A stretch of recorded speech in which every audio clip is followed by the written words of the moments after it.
Team വർക്കിന് അത് എല്ലാവരും തിരിച്ചറിഞ്ഞതിൽ വളരെയധികം സന്തോഷം.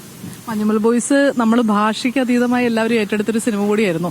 അപ്പോൾ അതിനപ്പുറത്തേക്ക് ഇപ്പോൾ ഒരു കലാമൂല്യം ഉള്ള ഒരു സിനിമ കൂടി ജൂറി ആ രീതിയിൽ കൂടി പരിഗണിച്ചിരിക്കുകയാണ്. അങ്ങനെയാണ് ഒരു പ്രത്യേക പരാമർശം കൂടി കിട്ടിയിരിക്കുന്നത്. അതെ അതെ, അതാണ്. അതും വളരെയധികം സന്തോഷം. കാരണം ഞങ്ങൾ അത്രയധികം വർക്ക് ചെയ്തതിന്റെ ഒരു എന്താ പറയുക ഒരു സന്തോഷം ഇതിങ്ങനെ അവാർഡിലൂടെ അത് കിട്ടുമ്പോൾ നമുക്ക് ഒരിക്കലും അത് പറഞ്ഞറിയാൻ തീരാത്തതാണ്. അത്രയധികം സന്തോഷമുണ്ട്.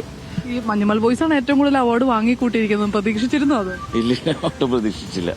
അത് ടിവിയിൽ കണ്ടപ്പോൾ തന്നെ ഓരോ അവാർഡ്സിനും ഒരു പേര് കേൾക്കുമ്പോൾ തന്നെ മഞ്ഞുമൽ പേരൊക്കെ വളരെയധികം സന്തോഷം തോന്നി. ഇത്ര പ്രതീക്ഷിച്ചില്ല.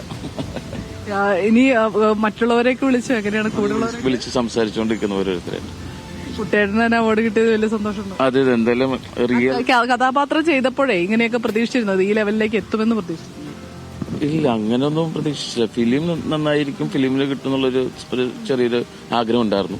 പക്ഷെ ഇത്രയൊന്നും പ്രതീക്ഷിച്ചില്ല. പിന്നെ സ്വഭാവ നടന് കിട്ടിയതിന്റെ എനിക്ക് വളരെയധികം സന്തോഷമുണ്ട്. കാരണം അത് റിയൽ മഞ്ഞു വോയിസിലെ റിയൽ കുട്ടേട്ടൻ റിയലായിട്ട് ചെയ്തതിന്റെ അത് നമ്മൾ ചെയ്തിട്ട് അതിലൂടെ ഒരു അവാർഡ് കിട്ടാന്ന് പറഞ്ഞാൽ വളരെ സന്തോഷം.